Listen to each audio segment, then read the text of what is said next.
আসসালামু আলাইকুম বন্ধুরা, কেমন আছেন সবাই? আশা করি ভালো আছেন। তালহা আইটির আরও একটা ভিডিওতে আপনাদেরকে স্বাগতম। আজকের ভিডিওতে আমরা দেখানোর চেষ্টা করব যে আপনি কিভাবে অনলাইনে আপনার যে ব্যাংকের চালান আছে সেটা আপনি চেক করবেন এবং সেটার কাজ করবেন। সেটা কীভাবে করবেন সেটা দেখো আমরা আজকের ভিডিওতে। চলুন বেশি কথা না বলে শুরু করা যাক। প্রথমে আপনি চালান করার 2-1 দিন পরে, অর্থাৎ 12 ঘন্টা পরে যদি অনলাইন চালান করেন তাহলে সেটা ভিন্ন কথা, সেটা সাথে সাথে দেখা যাবে। আর যদি আপনি ক্যাশ করেন তাহলে সেটা 2 দিন পরে দেখা যাবে। প্রথমে আপনাকে যে কোনো কম্পিউটার অথবা মোবাইলের ব্রাউজারে যেতে হবে, গিয়ে এখানে আপনার লিখতে হবে অনলাইন চালান বা চালান ভেরিফিকেশন লিখলে চলে আসবে। চালান ভেরিফিকেশন লেখার পরে আপনি একটু ইন্টারপ্রেস করবেন। ইন্টারপ্রেস করার পরে আপনি কয়েকটা আপনার ওয়েবসাইট পাওয়া যাবে। এখানে পাবে আইপি লিঙ্ক অনুযায়ী একটা পাবেন, তারপরে এখানে অনুসন্ধানী চালান একটা পাবেন, সেটা আপনি পাবেন। ধরেন আপনি চালান হারিয়ে ফেলছেন অথবা অনুসন্ধান করতে চান। এখন বলা যেতে পারে যে ভাই আমরা চালানটা কী জন্য করব। দেখেন অনেক সময় সরকারি ভ্যাট দেওয়ার জন্য আমাদের চালান করতে হয়, যেমন ভিসা, তারপরে পাসপোর্ট, তারপরে আমাদের চাকরির ক্ষেত্রে অনেক সময় চালান ফর্ম করতে হয়। সেজন্য অনেক সময় চালান হারিয়ে গেলে সেটা অনুসন্ধান করে বের করা যায়। তারপর অথবা চাইলে আপনি যে চালান ভেরিফিকেশন করবেন যে সেটা ঠিক আছে কিনা, আপনার টাকাটা এন্ট্রি হলো কিনা সরকারি খাতে, সেটা আপনি চেক করতে পারবেন। সেটা চেক করার জন্য আপনি এরকম সার্চ করে তারপর এখানে যে প্রথম লিঙ্কটা আছে সেখানে চলে যাবেন। সেখানে চলে যাওয়ার পরে আপনার কাছে এরকম একটা ইন্টারফেস চলে আসবে, যেটার মধ্যে আপনি পাবেন চালান ডেট, ডিপোজিট ব্যাংক, অর্থাৎ আপনি ব্যাংকে কীভাবে টাকাটা দিয়েছেন, ক্যাশ অনুযায়ী না চেক, না আপনি ট্রান্সফার করছেন, না ই পেমেন্ট, যেটা করছেন আপনি সেটা এখানে ক্লিক করবেন। ক্লিক করার পরে আপনি আপনার ব্যাংক সিলেক্ট করবেন। এখন শুধুমাত্র 2টা ব্যাংকই নেওয়া হয় এই চালানটা আর কি, অনলাইন চালানটা, সেটা বাংলাদেশ ব্যাংক আর সোনালী ব্যাংক। তারপরে এখানে সিলেক্ট করার পরে আপনি আপনার ব্রাঞ্চ সিলেক্ট করবেন, আপনি কোন ব্রাঞ্চ থেকে টাকাটা পেমেন্ট করছেন আর কি, সেটা সিলেক্ট করবেন। তারপর আপনি এখানে চালান নাম্বার দিবেন। দেখেন আমি যদি এখন আমার একটা চালান এখানে চেক করে আপনাদেরকে দেখাই, দেখেন এটা হলো আমার একটা চালান যেটা করা হয়েছিল আর কি। এখন এইটা আমরা চেক করব যে এই চালানটা ঠিক আছে কিনা। দেখেন এখানে আমরা যদি দেখি চালান নাম্বার, তারপরে চালানটা কোন জেলায় মানে কোন শাখায় করা হয়েছে সেটা আমরা দেখতে পাচ্ছি। এখন দেখার পরে আমরা আমাদের ওয়েবসাইটে চলে গেলাম, যেখানে গিয়ে আমাদের চালান ডেটটা প্রথমে নিতে হবে। চালান ডেট যে কবে করা হয়েছে সেটা আমাদের ডেটটা নিতে হবে। আমরা দেখতে পাচ্ছি 5/1/2022 এই চালানটা করা হয়েছে, যে 5 জানুয়ারি 2022। আমরা সেটা দেখার জন্য এখানে আমরা আমাদের ডেট সিলেক্ট করব। দেখেন এখানে আমরা জানুয়ারি মাসে চলে যাই। জানুয়ারি মাসে ধরো এখানে 5/1/2022 দেওয়ার পরে আমাদের যে এইটা রয়েছে সেখানে আমরা আমাদের ঢাকাটা সিলেক্ট করে দেবো। মতিঝিল, ঢাকা নাই যেহেতু সেহেতু আমরা মতিঝিল দেবো। সোনালী ব্যাংক দেবো আমরা, যেহেতু আমাদের সোনালী ব্যাংকে এলো ঢাকা দিলাম। দেওয়ার পরে আমাদের এখানে রয়েছে, আমরা যদি এখানে দেখি এটা কোন শাখায় দেওয়া হয়েছে, দেখেন এখানে লেখা আছে ভিকারুন্নেসা নুন স্কুল শাখা, আমরা সেই শাখাটা সিলেক্ট করব।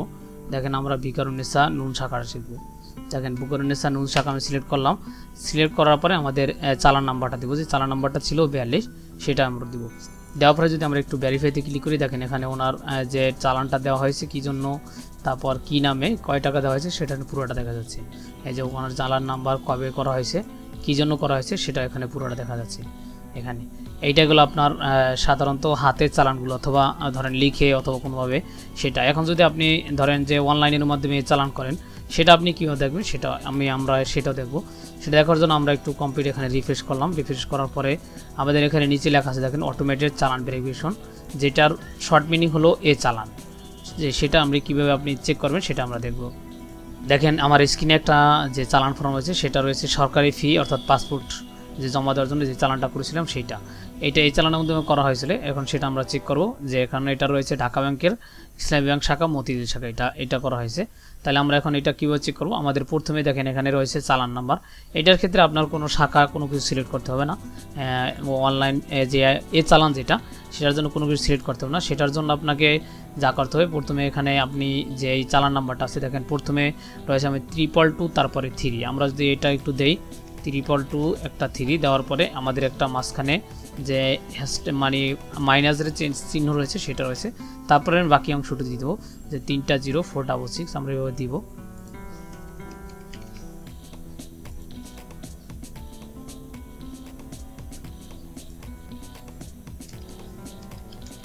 দেওয়ার পরে এখানে যে ভেরিফাই নামক অপশন রয়েছে, আমরা পুরোটা চালানটা দেওয়ার পর ভেরিফাই নামক যে অপশন আছে সেখানে আমরা একটু ক্লিক করব। দেখেন এখানে ক্লিক করার সাথে সাথে আপনার যে কম্পিউটার একটা পপ আপ অপশনের মতো নিয়ে আসবে, যেটা থেকে আপনার ওই চালানটা ভেরিফাই করা হবে। পুরো চালানের ফর্মটা আপনাকে দিয়ে দেওয়া হবে। দেখেন এখানে আমার পুরো চালানটা দেওয়া হয়েছে, যে আপনি কী জন্য টাকাটা দেওয়া হয়েছে, কয় টাকা দেওয়া হয়েছে সেটা পুরোটা এখানে দেখা যাচ্ছে এই চালানটার মাধ্যমে। আশা করি এই চালানটা আপনারা বুঝতে পারছেন। এখন যদি ধরেন যে ভাইয়া আমি আমার চালানটা আমি হারিয়ে ফেলছি, সেক্ষেত্রে আপনি কী করবেন, তখন আপনি সেম একটু গুগলে গিয়ে সার্চ করবেন। সার্চ করার পরে আপনি লিখবেন চালান গভ.বিডি। যদি আপনার চালান হয়ে থাকে তাহলে এখানে চালান গভ.বিডি লেখার পরে একটু ইন্টারপ্রেস করবেন। ইন্টারপ্রেস করার পরে আপনি চালানে একটু ওয়েবসাইটে প্রবেশ করবেন। চালানের ওয়েবসাইটে সাধারণত এইভাবে এখান থেকে আপনি বিভিন্ন ধরনের পাবেন। দেখেন এখানে বিভিন্ন ধরনের চালান দেওয়ার জন্য অপশন রয়েছে। এখানে আপনি অনলাইনে চালান দেওয়া যায়। এখন আমরা যেহেতু দিব না আজকে, আমরা চেক করব শুধু, আমরা অন্য একদিনে দেখাও কীভাবে চালানটা আপনি ফর্ম পূরণ করবেন। দেখেন এখানে অনেকগুলো অপশন রয়েছে, চালান ফর্ম পূরণ, চালান যাচাই, সব কিছু রয়েছে এখানে, প্রাপ্তি প্রতিবেদন, তো এগুলো সব রয়েছে। এখান থেকে আমরা এখন চালানটা অনুসন্ধান করব। দেখেন আমরা যে এই চালানটা করেছিলাম সেটা আমরা কিভাবে মোবাইল নাম্বারের মাধ্যমে চেক করব সেটা এখানে দেব। আমরা যেই মোবাইল নাম্বারটা এখানে আমি 3টা অপশন দিয়ে পারবো, একটা হলো ট্র্যাকিং নাম্বার, একটা হলো চালান নাম্বার, একটা মোবাইল নাম্বার। যদি আপনার কোনো কিছু মনে থাকে অবশ্যই আপনার মোবাইল নাম্বারটা তো মনে থাকবে, সেটা দিয়ে আপনি এখানে অনুসন্ধান করতে পারবেন, সেটা দেখব। দেখেন আমরা মোবাইল নাম্বারটা দেওয়ার পরে আমরা যদি একটু অনুসন্ধানে ক্লিক করি, অনুসন্ধানে ক্লিক করার সাথে আমাদের যে ব্রাউজার এটা আমরা একটু রিফ্রেশ করে নিই।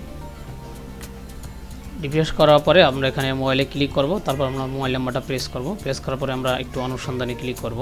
অনুসন্ধানে একটু সময় নিয়ে আপনাদের অপেক্ষা করতে হবে। অপেক্ষা করার সাথে সাথে দেখেন এখানে নিচে চলে আসছে আপনার পুরো চালানটা, আপনি কিভাবে পেমেন্ট করছেন, বিকাশের মাধ্যমে পেমেন্ট করছেন, কত টাকা পেমেন্ট করছেন, কবে শেষ করছেন, মানে কবে তৈরি করছেন চালানটা, পরিশোধ করেন, সেটা দেখা যাবে। তারপর যদি আপনি আরও বিস্তারিত দেখতে চান, এখানে যে বিস্তারিত ছোটো করে অপশন রয়েছে সেখানে আপনি ক্লিক করলেই অটোমেটিকলি আপনার পুরো চালানটা আপনি এখান থেকে দেখতে পাবেন। এখন যদি চান আপনি আপনার এই চালানটা হারিয়ে যাওয়া চালানটা আপনি সেভ রাখতে, সেক্ষেত্রে এখান থেকে প্রিন্ট নামক যে অপশনটা রয়েছে সেখানে প্রিন্ট অপশন থেকে আপনি প্রিন্ট করে সেভ করতে পারেন, অথবা সেভ অ্যাজ পিডিএফ থেকে সেভ সংরক্ষণ করে পরবর্তীতে আপনি এটা প্রিন্ট করতে পারেন, অথবা আপনার যে কোনো কাজে ইউজ করতে পারেন। দেখেন এই চালানটার মাধ্যমে আপনি কীভাবে চালান করছেন, কীভাবে চালানটা কিসের জন্য করছেন সেটা আপনার নাম সহ সব কিছু এখানে চলে আসছে। এই চালানটা কী জন্য করা হয়েছে, দেখেন সদর দপ্তর বাংলাদেশ পুলিশের কার্যালয়ের জন্য করা হয়েছে, অর্থাৎ আমাদের যেটা পুলিশ ক্লিয়ারেন্সের বডি সেটার জন্য করা হয়েছিল। সেই চালানটা আমরা একটু এই অল্প সময়ের খুঁজে আমরা বের করে ফেললাম। অনেক সময় যদি আপনার চালান হারিয়ে যায় আপনি এখান থেকে বের করতে পারেন, অথবা আপনি চাইলে এখান থেকে ওয়েবসাইট থেকেও চালানটা আপনার যাচাই করে নিতে পারবেন যে আপনার চালানটা ঠিক আছে না। এই যে ওয়েবসাইটের মাধ্যমে আপনি এখানে এই ওয়েবসাইটের মাধ্যমে আপনি চাইলে আপনার চালানটা চেক করে নিতে পারবেন। আশা করি সবাই এই অল্প সময়ের ভিডিওতে বুঝতে পারছেন।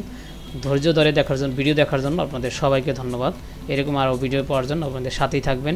ধন্যবাদ সবাইকে।